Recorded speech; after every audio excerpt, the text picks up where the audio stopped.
Hello, my name is Mark, and I thank you so much for coming by today. Well, this weird little thing that you're seeing here is actually my custom paintbrush cushion. It's a name that I came up with because I really have no other name for it. It's just something that I made when I was going through a creative block a few months ago, and I couldn't access my abilities to paint and draw the way I like to. So I took a break and I used some model magic that my kids had given me for Christmas. I had two packages, red and white, and I just kind of smushed them together and rolled them around, and I got this kind of weird ball. And I flattened it out a little bit and just kind of put it on the desk, and I started pushing paintbrushes into it just to see what I could do with it, just to have some fun and experiment a little bit. And what I got was unexpectedly is this little paintbrush holder, which has become an essential tool in my studio. And I keep my paintbrushes in it on my desk all the time. And I can swap the brushes out depending on what project I'm working on. But the thing is, this thing doesn't have a signature style to it. If you saw this sitting on someone's desk, you would not know who did it because anybody could do this. And it doesn't really take a specific style or a talent to make something like that. It was just for fun. Now, if you go on social media and you see the work I post there, I've heard from enough people now who say, I recognized your piece instantly because of your style. So people can see my work on Instagram or social media or Facebook or whatever, and they know my style because it has a certain look and a certain feel to it. And that's a great compliment to have a style that people recognize, especially clients, because they're the ones who will pay for that work. So having a unique style is important when you're doing commercial work or when you just want to sell your work. When I was in art school, I had a teacher who told us you should only have one style and stick to that style if you want to make money, because clients don't want to be confused if you have multiple styles and you draw in different ways. They want you to draw or create in a certain way and just stick to that over and over. And that's very, very true. If you want to sell your work, you really need to have a style that people recognize and it's consistent and cohesive so it fits into your body of work and people can recognize it.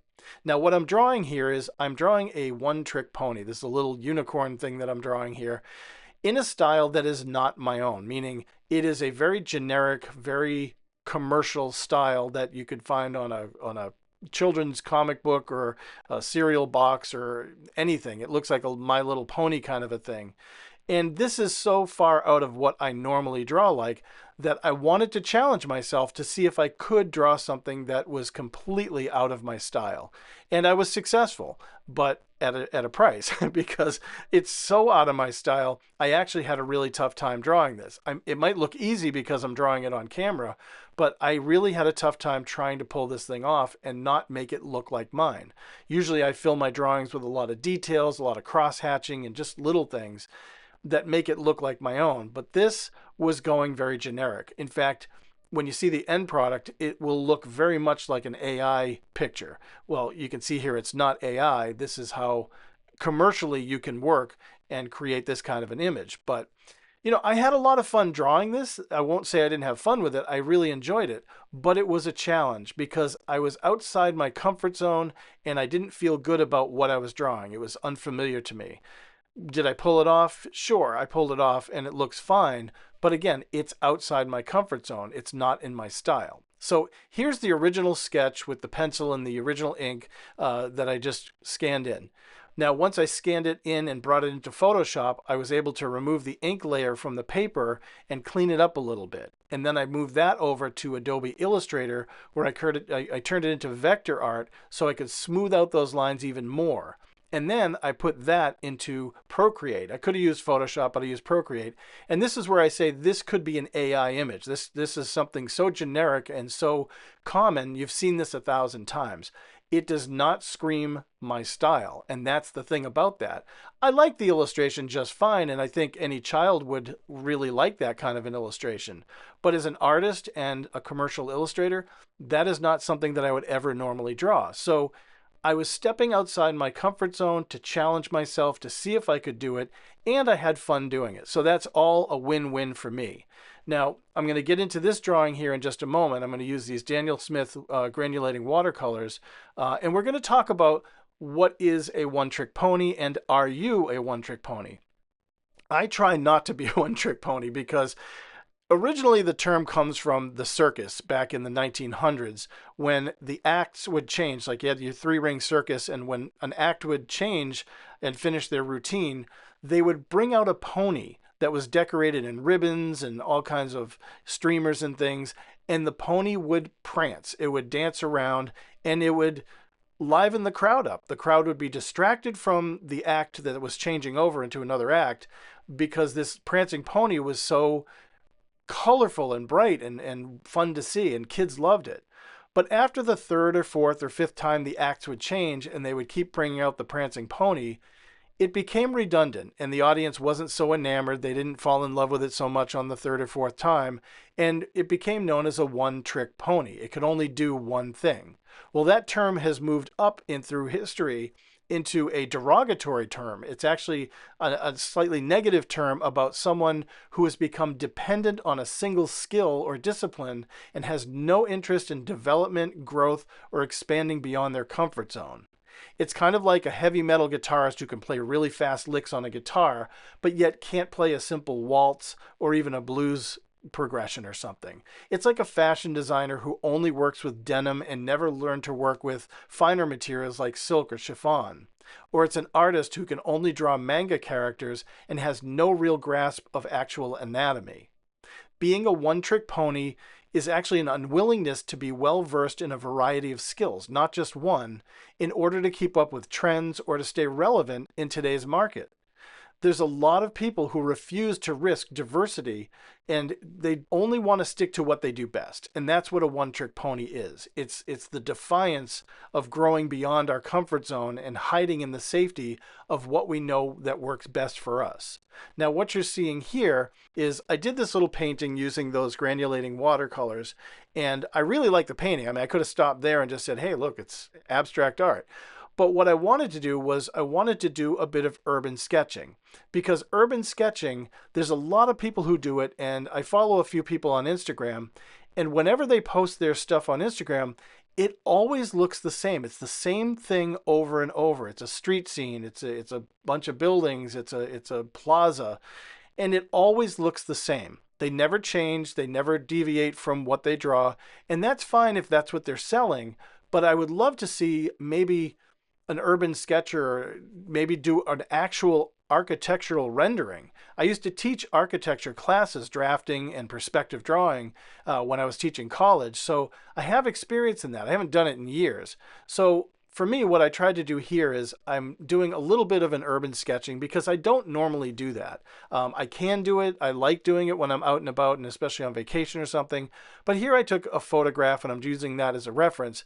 And you can see here, I'm just kind of drawing this scene in over that watercolor. Now I'm having a really fun time doing it, but it's really hard for me because it's so much out of my comfort zone. Like drawing the unicorn there, I'm drawing something that's out of my comfort zone, and drawing in the brick and all the line work. Yes, I can do it, and I'm showing you that I'm doing it here, but it's not fun for me. This was a challenge, and I really didn't enjoy the technical aspect of it, trying to capture all the details in the photo reference. But it was fun to do as far as just being, in my zone drawing and being comfortable drawing. I enjoyed that aspect of it, but I didn't enjoy the subject matter because it was forcing me to do something I didn't want to do. And sometimes that happens. In today's world, we have to be able to adapt in order to succeed. We need to be able to take our tasks and go outside our comfort zone and expand our opportunities. Because if we're complacent, then we bind ourselves with limitations that are really hard to break out of. And a comfort zone built on limitations mean that we forfeit amazing opportunities to discover, experiment, and even play in order to develop new skills that will lead to more success, both financially, personally, and with our artwork. So that's the big thing about this discussion, and are you a one-trick pony?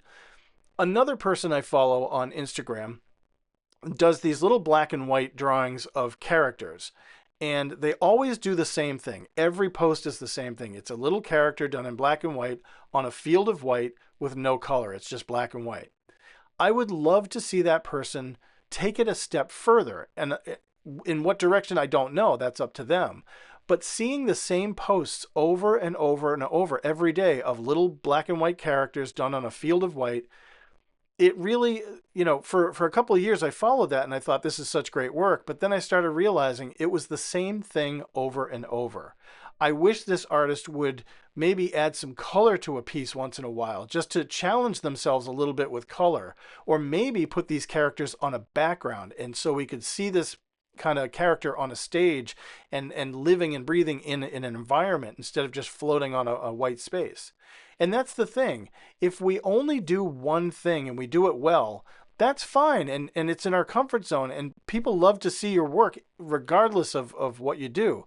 But if we're only doing the same thing over and over and we're repeating it and rinsing it and repeating it and rinsing it, people tend to kind of dismiss it quicker. So when you come up on somebody who's got something on Instagram or social media or whatever, and you see that work and you've seen it before 100 times, you kind of look at it, accept it, understand it, and move on to the next one. Whereas if you see something over and over a few times and then something different is presented, maybe say, again, that black and white drawing, and all of a sudden you find a color one, people are going to take notice of that and they're going to look at it a little bit longer and maybe be even more inspired and maybe gravitate more toward your artwork if they know you can do other things. There's a bunch of illustrators that I follow that do house sketching, and I really love the work they do. It is amazing work because they do these drawings of houses that I would never do, just in a unique style that's their own. The thing is, every house looks exactly the same. It's the same rinse and repeat process. And after a while, I just look at their work and I say, geez, this is technically amazing, but it's so redundant that I'm not interested in it that much anymore. And I really wish they would sort of gravitate towards something else. So if they're doing an exterior house all the time over and over, maybe try an interior and do a room inside of the house or something. Maybe do a street scene or an urban sketching, or maybe do some characters. There's a million things to do and draw and use as subjects that we can't be caught up in just doing one thing over and over all the time. It's a comfort zone. And if we're sitting in our comfort zone, again, if we're complacent, then we bind ourselves with limitations that are really hard to break out of. Bad habits, I guess you could call it. And if, again, I'll just repeat it, if you're in a comfort zone that's built on limitations, that means we're giving up opportunities to grow and play and experiment. If we're doing the same thing over and over, we're never going to learn anything else. It's kind of like if you travel on a path and you see other paths going in different directions, but you only stick to that one path over and over, you're never going to learn what's off to the sides of those paths because you're just not taking an interest in growing to see what's out there and what's available. There might be some amazing views, there might be some dangers or risks, and if we're not willing to take those risks, and a lot of people refuse to take risks to diversify their abilities, and again, they only stick to what they know best. That is totally fine too. And if somebody wants to just stick to what they know and they're comfortable with that, that's totally fine. And it's their thing and that makes them happy. And if it makes you happy, that's the way it should be. It can't be too bad if it makes you happy. But if we want to grow and we want to learn, we can't be a one-trick pony and do the same thing over and over. We can't just put our work out there and prance around like a pony every time we have something to post, because that pony gets old after a while. So I'd love to hear your thoughts on this discussion. Tell me what you think about being a one-trick pony. I really thank you for coming by and watching today. If you enjoyed this, please subscribe. I'd love to bring you more content like this. And again, I'd love to hear your thoughts down below. Thank you again. I hope you're doing great and I hope you're being creative. And as always, thank you and God bless.